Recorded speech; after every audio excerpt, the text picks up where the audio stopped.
El reino escatológico es el tema que estamos tratando en esta serie de escatología bíblica. Ya hemos tratado el tema que la historia de la humanidad se divide en dos siglos. Un siglo presente que abarca desde la creación hasta la segunda venida de Cristo. Ya hemos hablado que ese siglo, esos dos siglos están divididos por la segunda venida de Cristo, en el cual traerá en la resurrección de muertos y vivos, de justos y injustos. Habrá una resurrección universal, pero que también a la vez que haya esta resurrección ocurrirá lo que llamamos el juicio general de todas las obras de los hombres, y que cada uno pagará conforme a sus obras. Pero ahora estamos tratando el reino escatológico, y este es el tema que nos corresponde. Ya hemos hablado de muchos aspectos, pero quiero decir, hermanos, que el reino de los cielos o el reino de Dios ha sido uno de los temas más predominantes de la iglesia bíblica. De hecho, podríamos decir que la Biblia es el libro que trata de la venida del reino de Dios. Y a lo largo de todo el Antiguo Testamento nos podemos dar cuenta cómo los profetas miran con expectación la venida del reino de Dios. Ustedes recuerdan Daniel, quien fue uno de esos profetas, escribió en su libro, en el capítulo 2, en el versículo 44, él decía lo siguiente: y en los días de estos reyes, hablando de la visión que tuvo de las estatuas, de la cabeza de oro y de todo esto, él dice: y en los días de estos reyes, el Dios del cielo levantará un reino, está en futuro, que no será jamás destruido, ni será el reino dejado a otro pueblo. Desmenuzará y consumirá todos estos reinos, pero él permanece para siempre.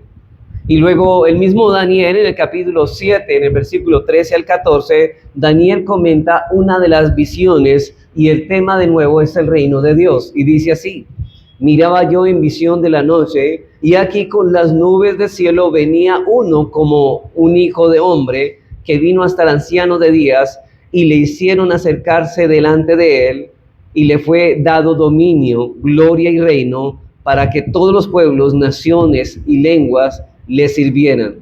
Su dominio es dominio eterno que nunca pasará, y su reino uno que no será destruido. Este tema es predominante, como decían los profetas del Antiguo Testamento. Recuerden, hermanos, que el reino de Dios fue prometido en el Antiguo Testamento, y todos los creyentes del Antiguo Testamento estaban a la espera de ello. Pero la pregunta: ¿en qué tiempo sería establecido ese reino de Dios? ¿Cómo interpretaron Cristo y los apóstoles las profecías del Antiguo Testamento con respecto a la venida del reino de Dios o el reino de los cielos? Bueno, para Cristo y para los apóstoles, el reino de los cielos era una realidad presente, una realidad que ya estaba entre nosotros. Ese reino ya había llegado, y había llegado cuando Cristo vino por primera vez.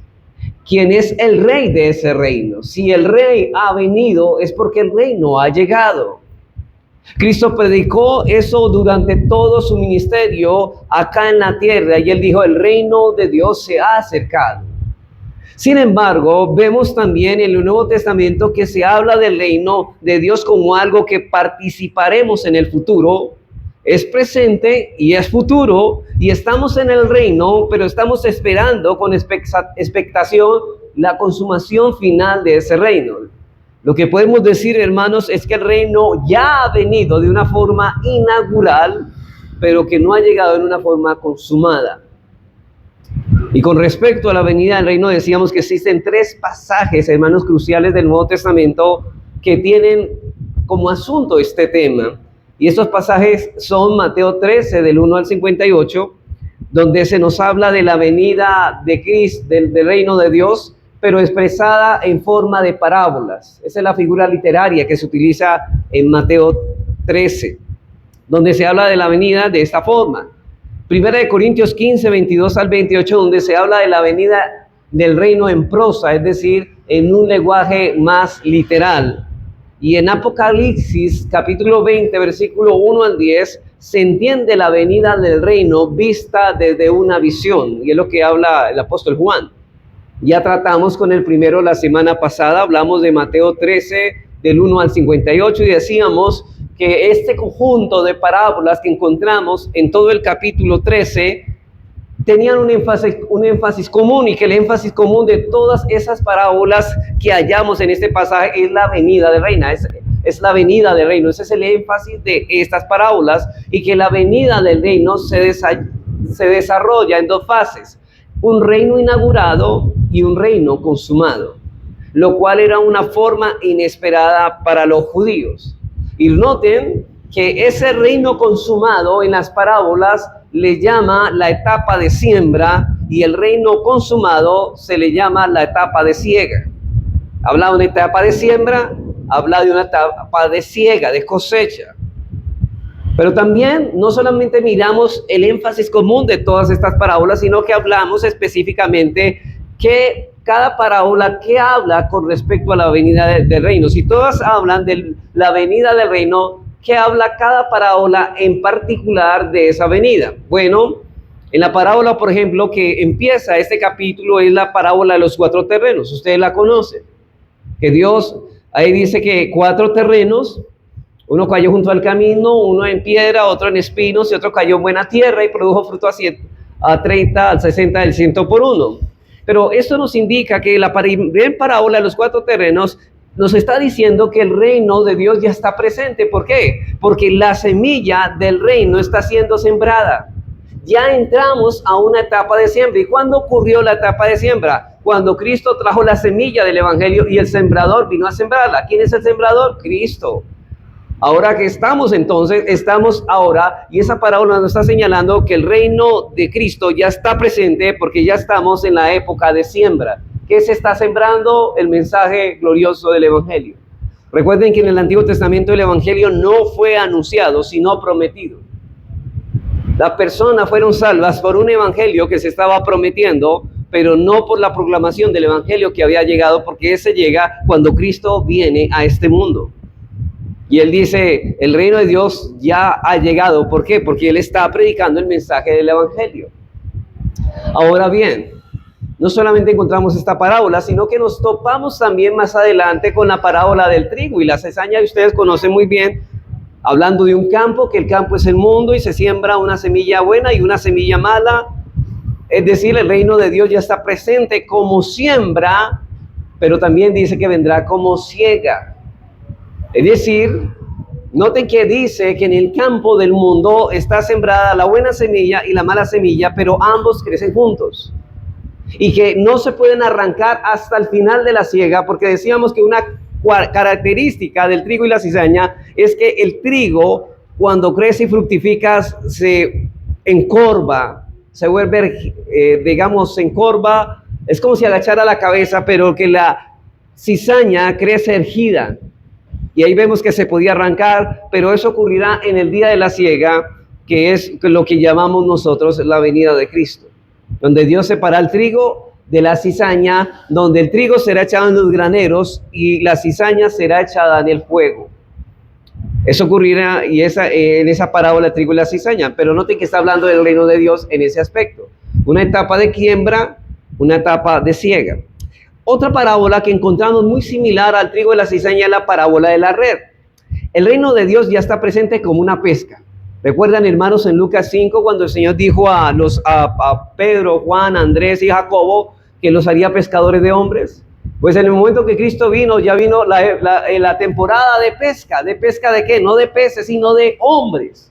Y Cristo, por medio del evangelio, está echando la red para ver cuántos peces caen en esa red. Ahora estamos en una época de pesca. Estamos echando la red. El reino ya está presente como pesca, pero vendrá cuando habrá la separación de los peces buenos y malos. Eso lo leímos en la parábola de la red. Y es el tiempo, es lo mismo que es la consumación del reino de los cielos, o lo que llamamos también el tiempo de la siega, la separación. Aquí esta parábola la red le llama la separación de los peces buenos y malos. Pero también encontramos la parábola del tesoro y la perla, y aquí habla de la venida del reino, está presente en una forma escondida e inesperada. Es decir, hermanos, que no van a decir el reino de Dios está aquí, está allá, no, es una forma inesperada que nadie, digamos, podrá percibir, que lo más significante de este mundo es lo que utiliza Dios para avergonzar a los sabios de este mundo. La iglesia no es algo sorprendente para la gente del mundo, no es algo muy llamativo, pero ahí está el reino de Dios presente. Y en las parábolas de la semilla y la mostaza y la levadura, la venida del reino está presente de una forma insignificante otra vez, pero luego vendrá en un dominio supremo. ¿Se acuerda la semilla de mostaza, que es una semilla insignificante, pero luego se vuelve un árbol muy frondoso, que vienen las aves y hacen nido y habitan en ese árbol? Pues en el momento ahora la iglesia parece algo insignificante, pero luego se convertirá en el reino de todo el mundo cuando entremos al siglo venidero y este mundo sea destruido. Entonces vamos a mirar en la tarde hoy nuestro segundo texto después de mirar Mateo 13. Ya vimos el énfasis común, el énfasis específico de cada parábola. Vamos a mirar la venida del reino revelada en prosa ordinaria. Y para eso vamos a 1 Corintios 15, 20 al 28. 1 Corintios 15, 20 al 28 vamos a estar tratando en este texto. Ese es el segundo texto que estaremos tratando en cuanto al reino escatológico. Y trata el mismo tema de Mateo 13, solo que en prosa ordinaria, es decir, en un lenguaje literal. La prosa se interpreta más fácilmente, hermanos, y este pasaje tiene por esa razón una importancia especial y normativa. Recuerden, hermanos, que en la exégesis de la interpretación, los pasajes en forma literal interpretan a los textos que están en metáfora o en alegoría, en manera figurada. Y este texto es clave para interpretar el resto de los textos. Y una importancia especial y normativa que sobrepasa todos los demás pasajes. En otras palabras, en cuanto al tema del reino escatológico, es un pasaje crucial. Pero la pregunta es, ¿qué dice este texto? ¿Qué dice este texto? Bueno, el contexto de ese texto es que Pablo está defendiendo un evento crucial y es la resurrección de Cristo. La resurrección de Cristo. Hay muchas personas que negaban que Cristo había resucitado de entre los muertos. Y Pablo está defendiendo la resurrección de Cristo, porque si él dice, si Cristo no ha resucitado, entonces tampoco nosotros resucitaremos, y si tampoco nosotros resucitamos, entonces vano es nuestro mensaje, el evangelio. ¿Para qué lo predicamos si al final de cuentas todos vamos a morir? Vamos al versículo 20 de 1 Corintios 15, dice así: mas ahora, le dice a estos hombres, mas ahora Cristo ha resucitado de los muertos, primicias de los que durmieron es hecho. Porque cuanto la muerte entró por un hombre, también por un hombre la resurrección de los muertos. Y está haciendo una comparación entre Adán y Cristo. Porque así como en Adán todos mueren, también en Cristo todos serán vivificados, pero cada uno en su debido orden. Cristo las primicias, luego los que son de Cristo en su venida. Luego el fin, cuando entregue el reino al Dios y Padre, cuando haya suprimido todo dominio, toda autoridad y potencia, porque es preciso que Él reine hasta que haya puesto a todos sus enemigos debajo de sus pies. Y el postrer enemigo que será destruido es la muerte, porque todas las cosas las sujetó debajo de sus pies. Y cuando dice que todas las cosas han sido sujetadas a Él, claramente se exceptúa a aquel que sujetó a Él todas las cosas, pero luego que todas las cosas le estén sujetas, entonces también el Hijo mismo se sujetará al que le sujetó a Él todas las cosas, para que Dios sea todo en todos. Entonces, lo primero que vamos a mirar en esta porción es el contexto del pasaje. Aquí está la refutación de la negación de la resurrección por parte de Pablo. 1 Corintios es un pasaje crucial en cuanto al tema de la resurrección.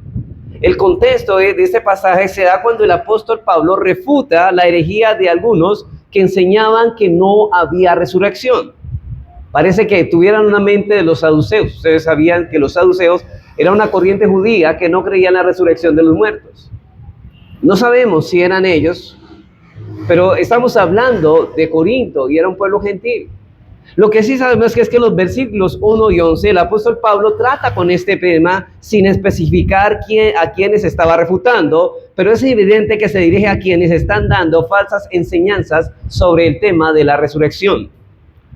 Pablo comienza diciendo que la resurrección de Cristo es parte vital del evangelio proclamado por los apóstoles. Y en los versículos 12 al 28, Pablo procede a refutar los argumentos de estos que niegan la resurrección en dos líneas de argumentos que son devastadores para los contrincantes. Los versículos 12 al 19 muestra que negar la resurrección es negar el evangelio mismo.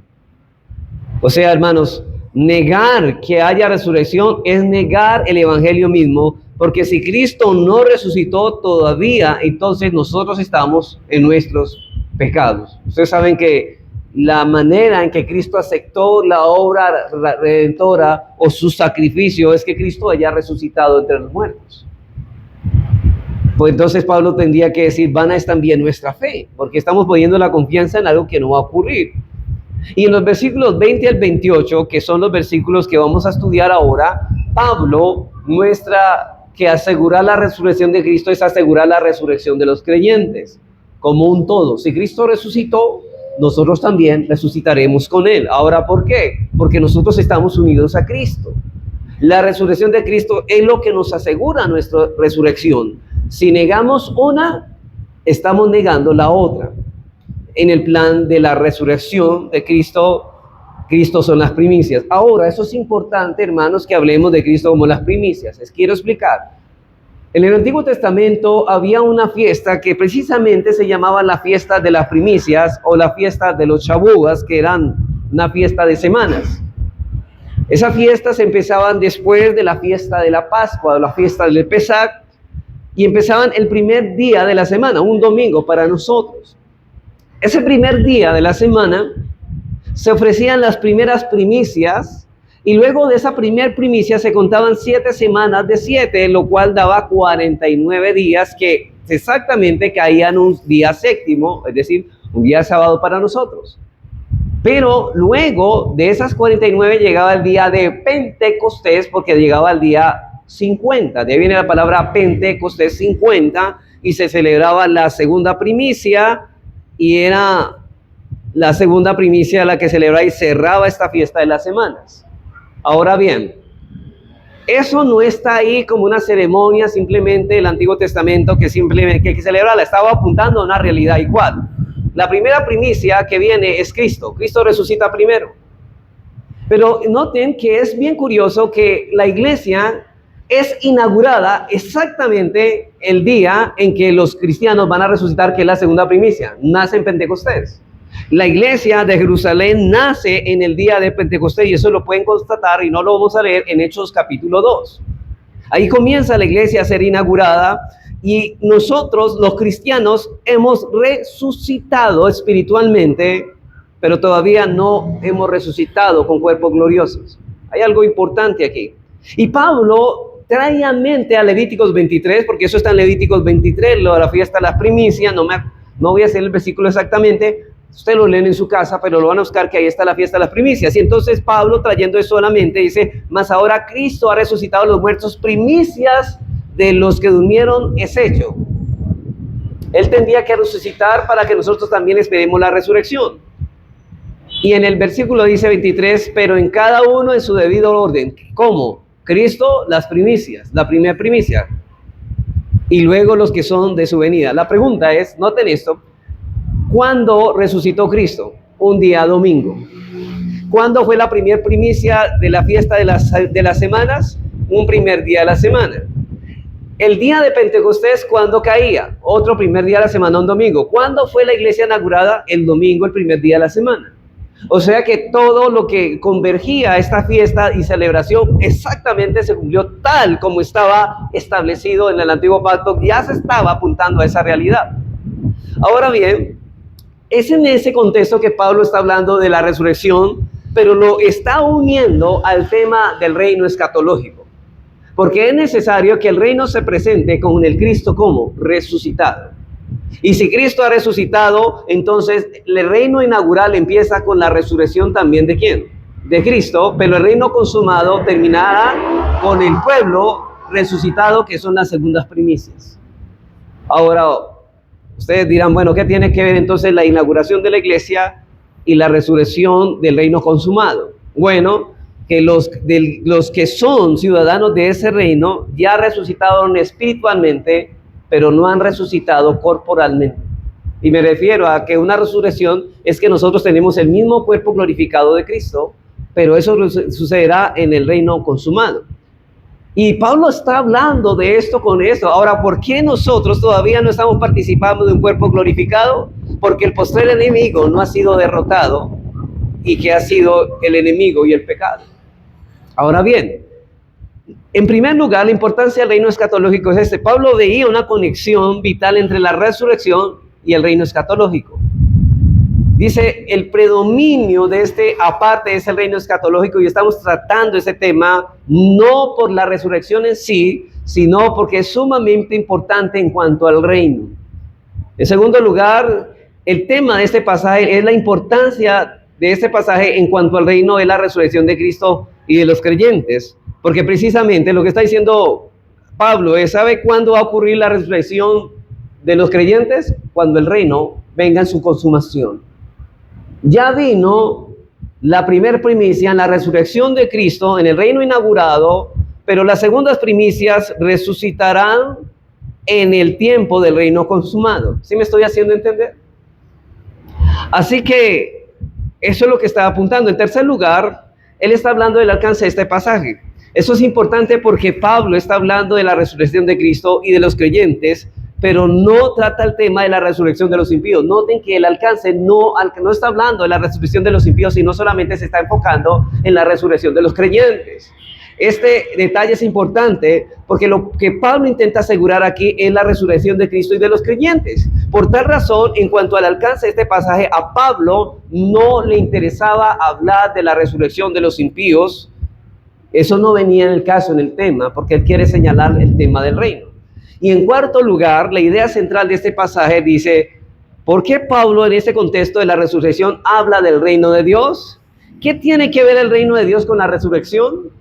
Bueno, lo que Pablo quiere mostrar al hablar del reino de Dios es que la resurrección de los creyentes es una necesidad por el reino. Es necesario que Cristo reine hasta que todos sus enemigos sean puestos debajo de sus pies. Ahora, el último enemigo en vencer es la muerte. Y para que nosotros resucitemos con cuerpos gloriosos, entonces la muerte tiene que ser destruida. Tiene que ser aniquilada. ¿Cuál es el postrer enemigo? La muerte.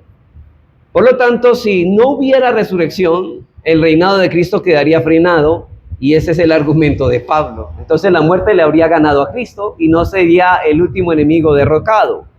Pero si Cristo no resucitó, nosotros tampoco vamos a resucitar. Y si nosotros no vamos a resucitar, entonces la muerte tuvo una victoria sobre Dios. Y si nosotros los creyentes no vamos a resucitar, entonces Cristo no va a llevar su reino a consumación. ¿Sí notan y unen los puntos? Es necesario que Él reine ahora en la etapa del reino inaugural en que nos encontramos, hasta que todos sus enemigos sean puestos por estrado de sus pies, y esto va a traer la consumación del reino. Así que el postrer enemigo que será destruido es la muerte, pero la muerte será destruida cuando resuciten los creyentes, y por eso es que Pablo habla del reino en este pasaje cuyo tema central es la resurrección. Vamos a nuestra próxima enseñanza. Vamos a mirar, en segundo lugar, la enseñanza clara de este pasaje. Luego de ver, hermanos, entonces el contexto de este pasaje, un poquito, quizá que ustedes puedan estudiarlo un poco, más en su casa, sobre todo Levíticos 23. Vamos a ver la enseñanza clara de este pasaje. Bueno, la enseñanza de este pasaje es que el reino de Cristo viene en dos partes. Noten, ¿se acuerdan que hablábamos en Mateo 13? Hablábamos de una época de siembra y una época de cosecha. Y que en la de los peces había una de echar la red y otra de separar los peces buenos de los malos. Aquí vamos a mirar en dos etapas también. Un reino de conquista. Cristo está conquistando. Y es que en lo que nos encontramos en este momento es una época de conquista y un reino consumado. Un reino de conquista y un reino consumado. Cristo está reinando ahora mismo, pero todavía no vemos que todas las cosas estén sujetas a Él. ¿No es así? Porque la muerte sigue haciéndole las suyas. Pero Él está conquistando. Ahora, ¿qué está conquistando? Súbditos, ¿para qué?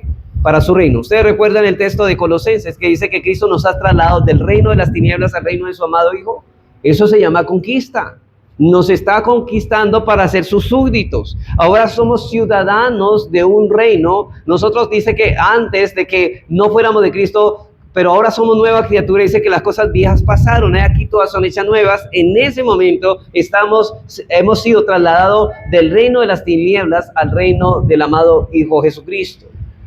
Así que la estructura de la escatología bíblica es muy simple. Toda la historia humana, desde que inició hasta la eternidad, está dividida en dos partes: el siglo presente y el siglo venidero. El siglo presente se dirige a este mundo en que vivimos y terminará con la destrucción de él en la segunda venida de Cristo.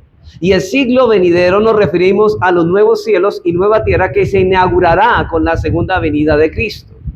Y lo que divide este siglo del venidero es la segunda venida, que trae consigo la resurrección y el juicio general. Pero noten que estamos hablando de que va a traer consigo la resurrección tanto de justos como creyentes.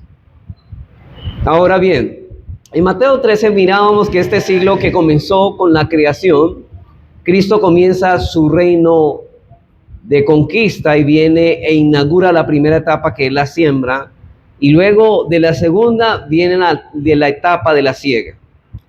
Primera de Corintios 15, 24, vamos a mirar esto en este texto en 25, de 24 al 25. Dice: luego el fin, cuando entregue el reino y Padre. Y la pregunta es, ¿cuándo es eso cuándo será el fin cuando entregue el reino de Dios y Padre? ¿Cuándo será eso? Cuando haya suprimido todo dominio, dice ahí, toda autoridad y potencia.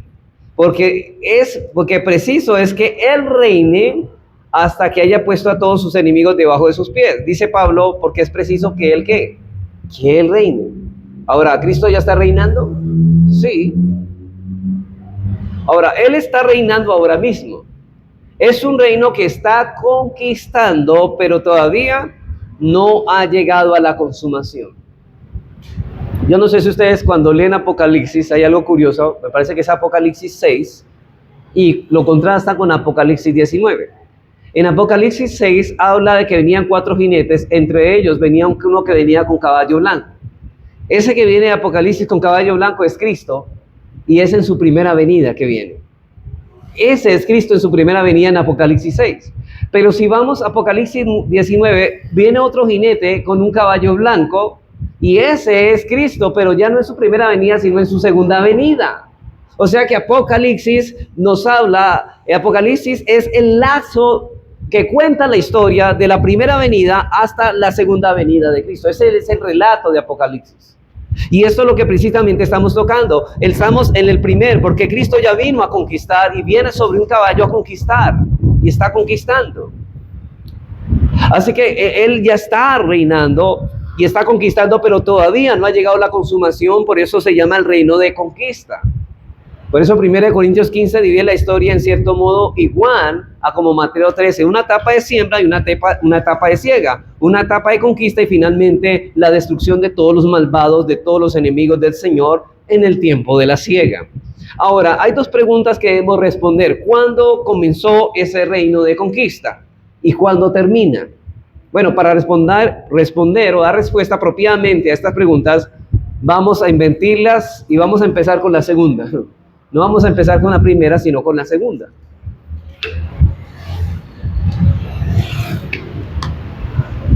¿Cuándo termina el reino de conquista de Cristo? Es la pregunta. Vamos a los versículos 24 y 26, porque esos versículos nos enseñan que este reino de conquista termina cuando Cristo conquiste hasta el último enemigo, que es la muerte. Y dice, luego el fin. ¿El fin de qué?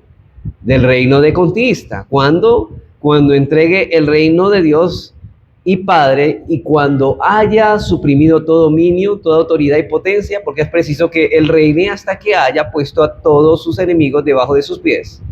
Y el postrer enemigo que será destruido es la muerte. Hermanos, por eso es tan importante que Pablo hable del reino en el contexto de la resurrección. Sin resurrección no hay conquista final, porque el último enemigo no va a ser destruido en el reino de conquista, sino en el reino consumado. El reino de conquista termina cuando la muerte sea abolida en la resurrección. La pregunta clave es entonces, ¿y cuándo es que la muerte va a ser abolida? Por un lado, en la resurrección corporal de los creyentes. Y digo corporal porque ellos ya han resucitado espiritualmente, pero no físicamente. Versículos 22 al 23. 23, porque así como en Adán todos mueren, también en Cristo todos serán vivificados. Aquí la idea es resucitados, pero cada uno en su debido orden. Cristo, las primicias, luego los que son de Cristo en su venida. Pablo no está interesado en la resurrección de los inconversos porque son los creyentes los que resucitan para vida. Los inconversos van a resucitar para muerte eterna, para ser echados al infierno. El cuerpo y el alma que ahorita están en el infierno, el alma de ellos está en ese momento en el infierno, y en el día del juicio sus almas se unirán a sus cuerpos, no para sufrir el infierno solamente psicológicamente, sino psicosomáticamente, es decir, alma y cuerpo van a ser sufridas o van a recibir la condena que justamente merecen. Así los creyentes van a recibir un cuerpo glorioso para poder ser aptos para el cielo.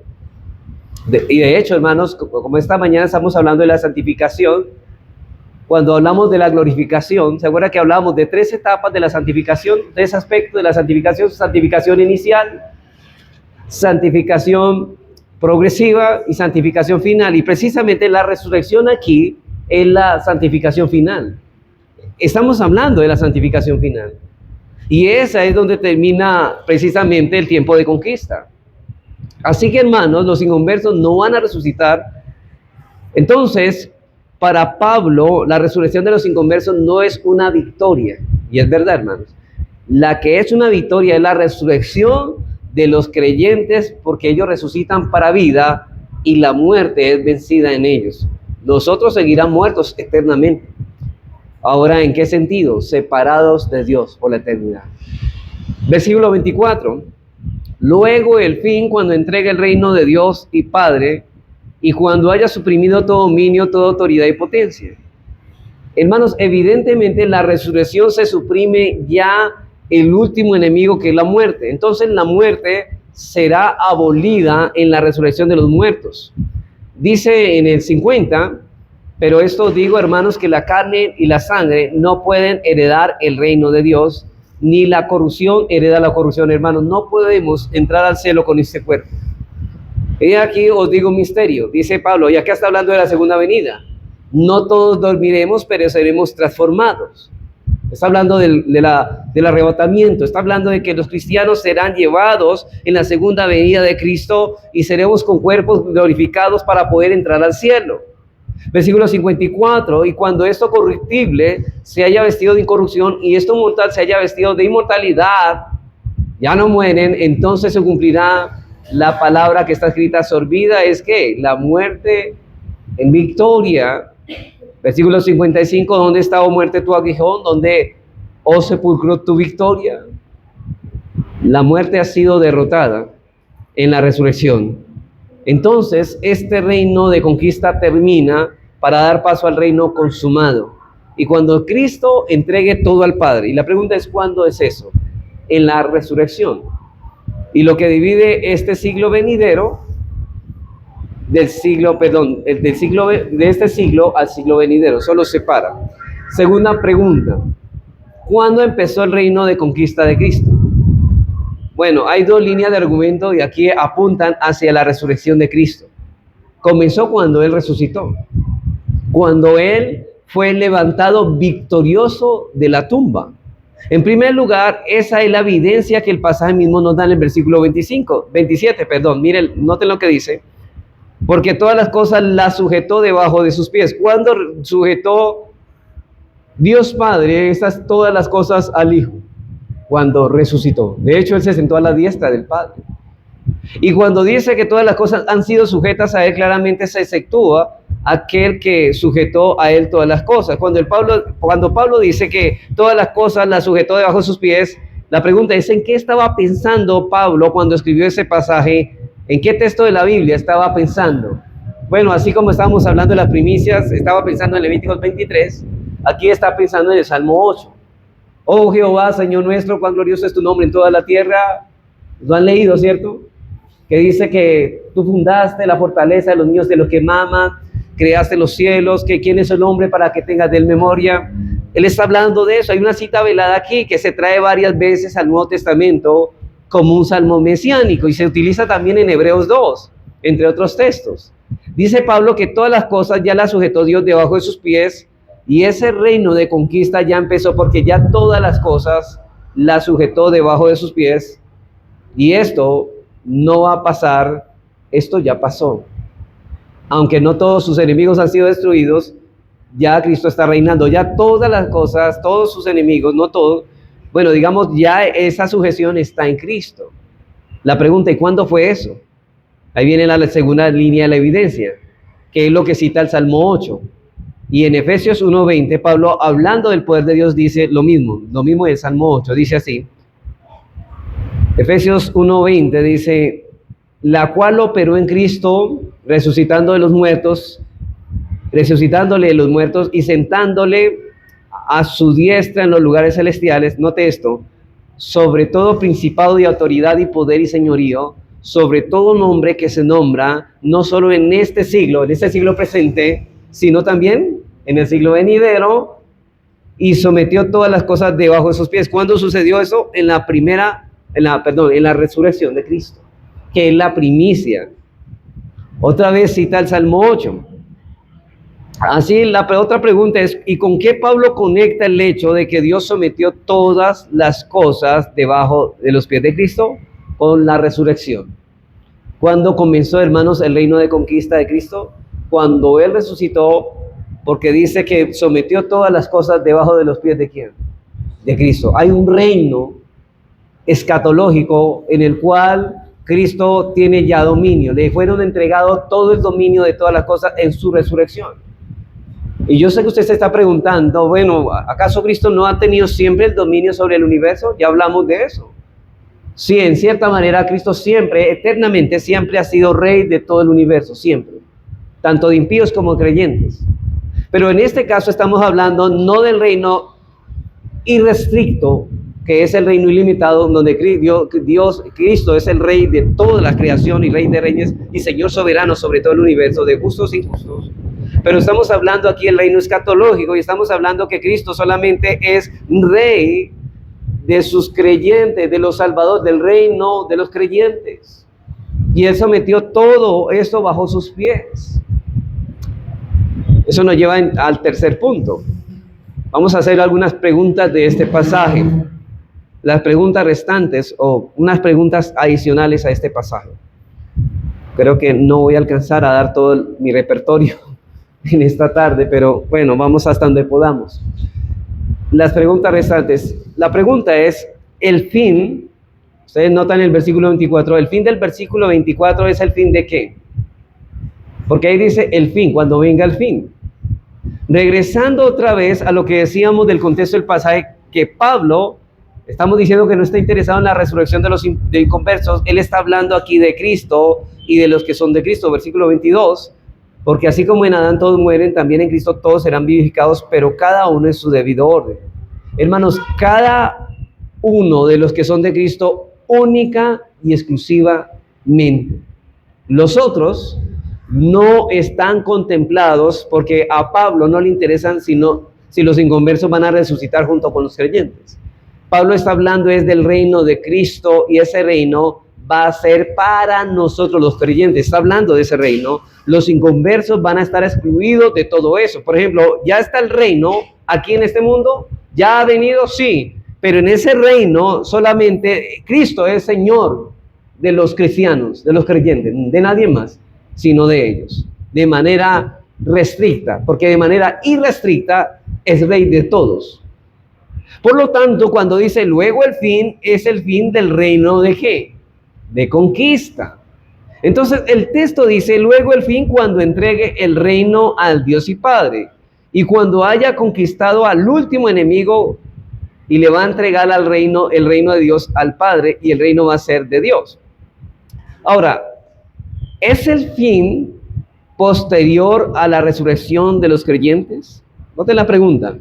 ¿Es el fin posterior a la resurrección de los creyentes? ¿Viene después de la resurrección? Bueno, el fin es inmediatamente, no posterior. En el mismo momento que nosotros resucitamos, ¿qué pasa? Es el fin. Es el fin. No es posterior, es decir, resucitan los creyentes y luego el fin, no. ¿Por qué? Por lo que Pablo está diciendo en los versículos 22 y 24 aquí. Porque así como en Adán todos mueren, también en Cristo todos serán vivificados, pero cada uno en su debido orden. Cristo, las primicias, luego los que son de Cristo en su venida, luego el fin.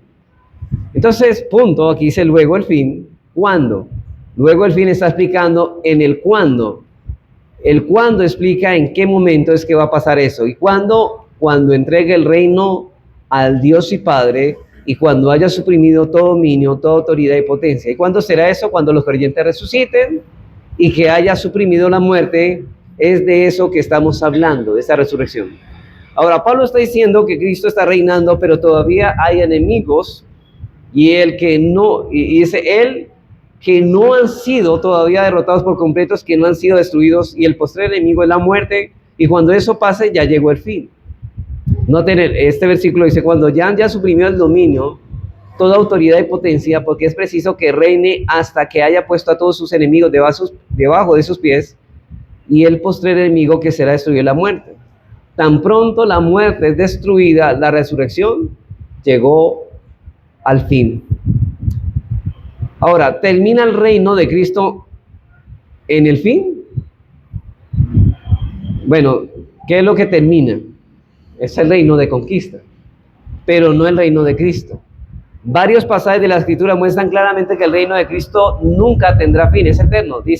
Miren lo que dice Isaías 9:7, está profetizando de ese reino. Dice, lo dilatado de su imperio y la paz no tendrá límite, sobre el trono de David y sobre su reino, disponiéndolo y confirmándolo en juicio y en justicia desde ahora y para siempre. El celo de Jehová de los ejércitos hará esto. Noten que aquí habla de lo dilatado y su imperio, que desde ahora y para siempre, desde este siglo y hacia siempre. Efesios 5:5.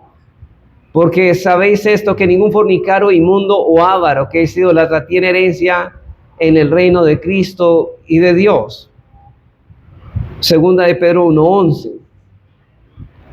Dice, porque de esta manera os será otorgada amplia y generosa la entrada en el reino eterno de nuestro Señor y Salvador Jesucristo. Y habla de eterno.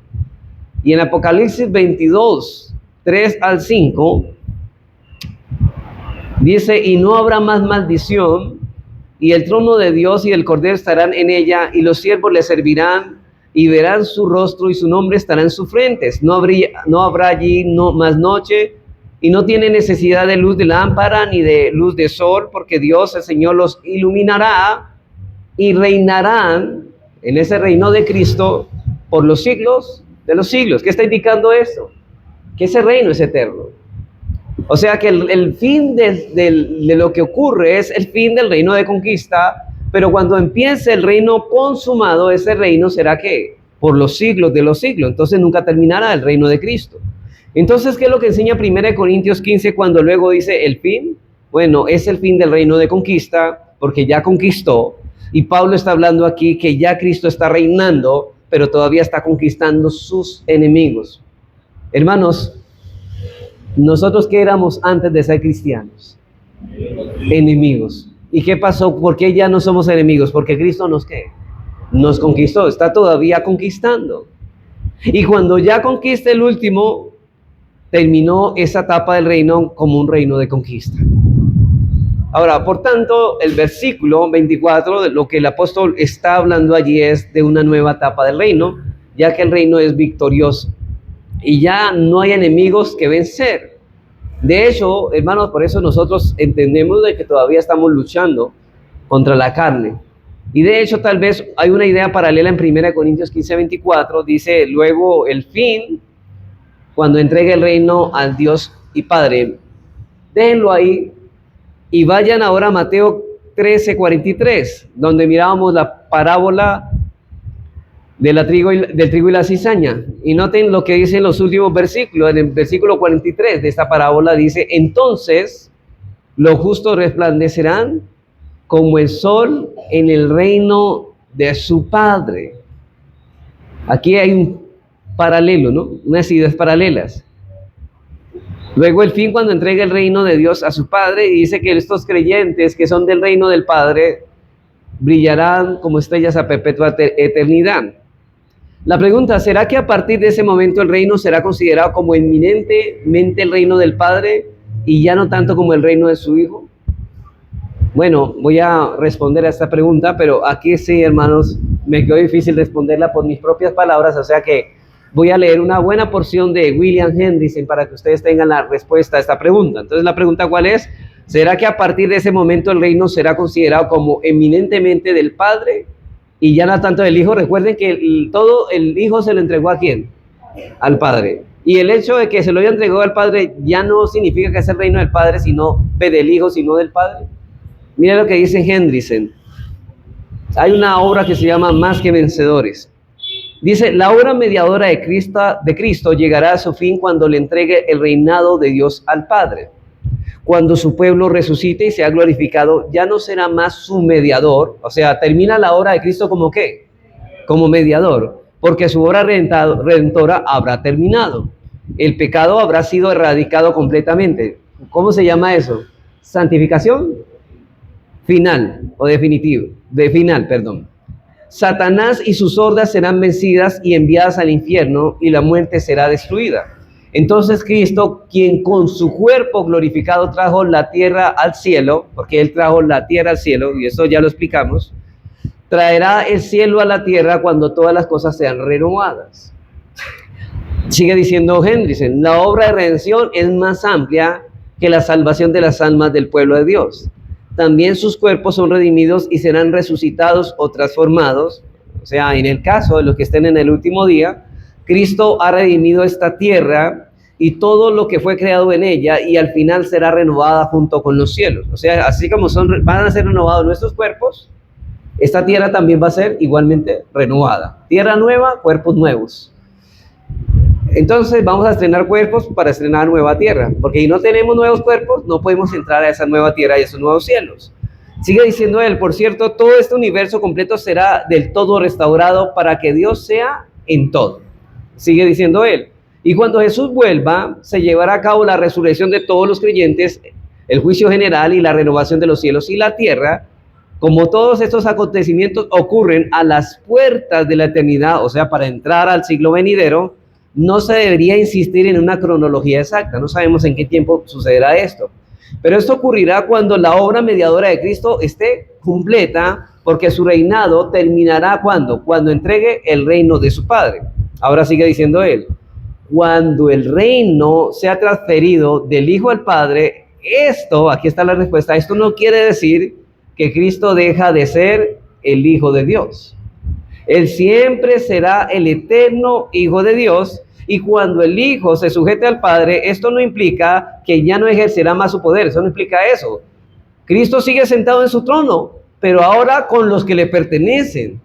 El Señor no abdica su trono, sino que invita a su pueblo a sentarse junto a Él como jueces, y Jesús es el hermano de todos los que ha redimido, pero siempre tendrá la supremacía y el poder. O sea que ya toda la tierra será gobernada y será llena de la gloria del Señor. Eso es lo que está diciendo. Bueno, quiero concluir, hermano, dar unas conclusiones necesarias a esto. Las conclusiones necesarias que nosotros estamos de este pasaje de 1 Corintios 15 son la primera. La resurrección de los creyentes en la venida de Cristo concluye el reinado de conquista de Cristo. Recuerden que el último enemigo en vencer es la muerte. Resucitados los creyentes, ya se acaba el reino de conquista porque ya no hay más que conquistar.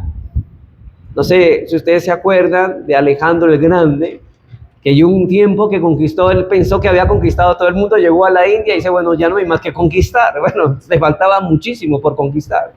Pero la verdad, Cristo sí puede decir, ya no hay nada más que por conquistar, y en ese momento puede decir, ya se acabó el reino de conquista.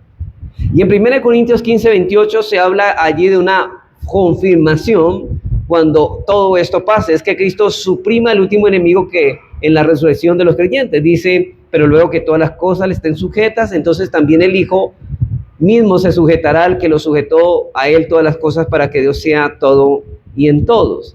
Y la idea de ese versículo es que hay una consumación y el estado de cosas va a ser desde allí en adelante de esa manera. Llegó la consumación. Por lo tanto, el fin del reinado de conquista de Cristo es la segunda venida y anuncia la consumación final. ¿Y qué pasará en la consumación final?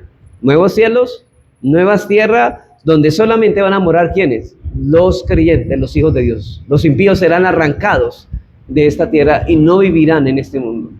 Y es un misterio, hermanos, porque uno pregunta, bueno, entonces ¿cuál va a ser el lugar de los impíos? Ahora, me parece interesante que Hendriksen, Antonio Joekiman, cuando habla de los nuevos cielos y la nueva tierra, él no se refiere solamente a este planeta Tierra, sino a todo el universo. Ahora, si dice que no vivirán, que serán arrancados de este cielo y esta nueva tierra, entonces parece que fuera algo fuera del universo, pero no puede ser así. Y ustedes saben por qué. Tiene que estar dentro de la creación, pero ¿será que hay algo más fuera de este universo o dentro del tiempo y el espacio que no sea el universo? Porque si no van a estar en ese universo, entonces ¿dónde irán a parar los impíos? ¿Cuál es ese infierno? ¿Dónde está el lugar donde serán atormentados día y noche?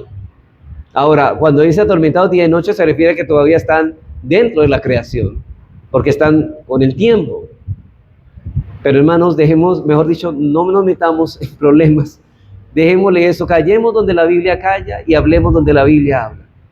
Así que, hermanos, los versículos 24 al 26 hablan del reinado de conquista en términos que indican una medida progresiva y creciente de la victoria. Noten que va el reino de Dios creciendo y ese es un aliciente para nosotros. Dice el versículo 24, luego el fin cuando entregue el reino y el Padre cuando haya suprimido todo dominio, toda autoridad y potencia, porque es preciso que Él reine hasta que haya puesto todos sus enemigos debajo de sus pies y el postrer enemigo que será destruido, la muerte. Y la pregunta es, ¿cuál es la idea que nos da este pasaje? Bueno, ¿cuál es la idea que nos da este pasaje? Que Cristo va a ir en este ritmo, en un proceso de menos a más, de conquista, de victoria en victoria, de gloria en gloria, dando cuenta de sus enemigos hasta que los destruya a todos. Y hay en este pasaje un sentido victorioso para nosotros y es una bendición. Los enemigos de Cristo van a ser conquistados, algunos a través de la gracia del Evangelio, son enemigos de Cristo, pero se van a convertir en sus amigos a través de la conversión. Otros sencillamente morirán en manos en sus pecados y pasarán de este mundo y no le harán ningún mal a nadie ya. Y Cristo seguirá avanzando hasta que conquiste todo el mundo. Hermanos, nosotros estamos mirando el final del túnel, no una luz simplemente, sino una luz brillante. Entre más nos acercamos, esa luz brilla más. Es una luz gloriosa. Nosotros estamos del lado del capitán que va cabalgando y por donde quiera que pase hay victoria, victoria, hasta que todo llegue al final. Y eso dice el texto. Este pasaje nos alienta muchísimo a nosotros a que estamos llenos de problemas, ¿cierto? Con muchísimos enemigos del Evangelio y que vemos la iglesia atacada por todas partes, con personas, hermanos, tratando de impedir que el Evangelio sea predicado. Y uno a veces se pregunta, ¿podrá el mal finalmente frenar el avance de la iglesia? No, no podrá. ¿Sabe qué dice Cristo? Las puertas del infierno no prevalecerán contra su iglesia. Y la tercera conclusión es que la perspectiva de Pablo sobre la venida del reino es definitivamente idéntica a la de Jesús. La perspectiva de Pablo respecto a la venida de Cristo es igual a la de Jesús, la de Mateo 13. Tanto en Mateo 13 como en 1 Corintios 15 sucede el mismo detalle de la venida en dos fases, que limita un reinado interior y distinto. Siembra y ciega en Mateo 13. Se acabó. ¿Qué ve uno en Mateo 13? Siembra y ciega. Ya se acabó. Y cuando uno lee 1 de Corintios, ¿qué ve uno? Reino de conquista y el fin, y se acabó. No hay lugar para meter un reino interino. Ahora, ¿qué es lo que estamos excluyendo? Que no hay un milenio literal como muchos enseñan. Ustedes han visto personas o han escuchado de esa enseñanza del reino milenial, que hay un reino de 1000 años. No, ese reino no existe.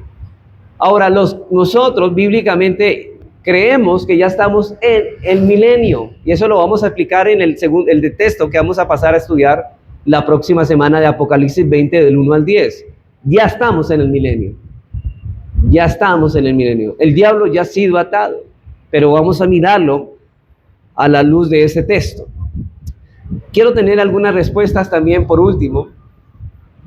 Y hermanos, cuando el Señor dice antes que su obra de redención, dice el reino se ha acercado, indudablemente el reino viene en dos etapas. Una inauguración, una inauguración, uno consumado, es cuando Él vence en la cruz. Si vamos a conocer el reino de conquista del que Pablo habla aquí en Corintios 15, tenemos que decir que comienza con la resurrección.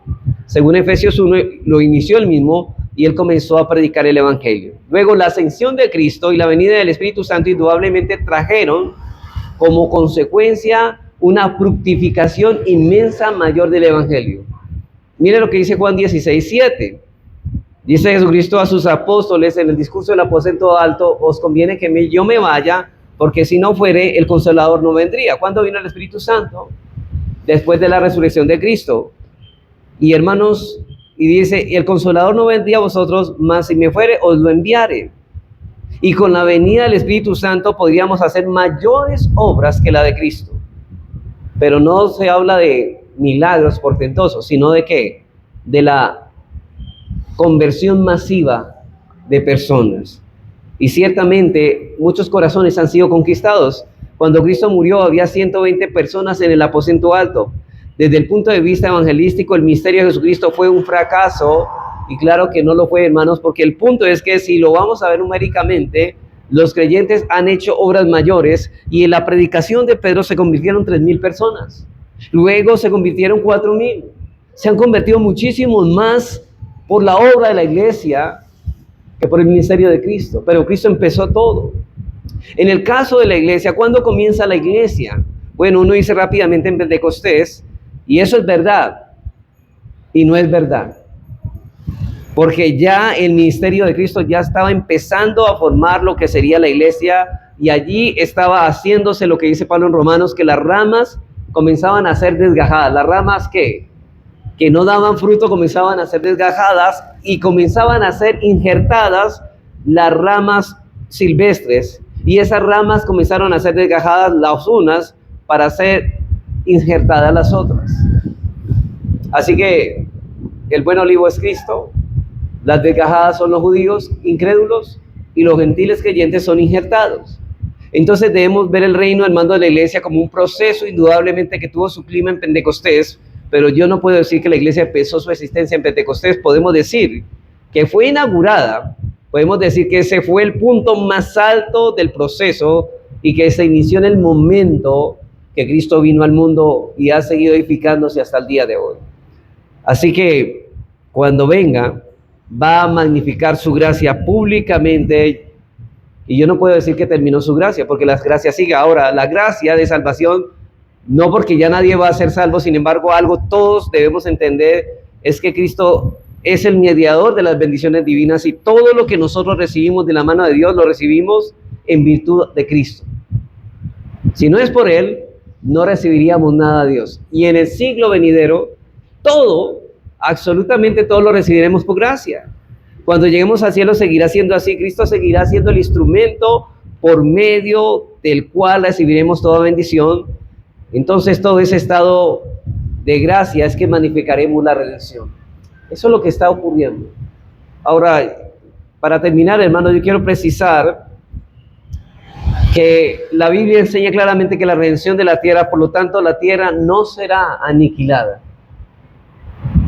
La tierra será convertida en nuevos cielos y nueva tierra. Y es ahí donde nosotros esperamos esto, hermanos. Anhelamos esto.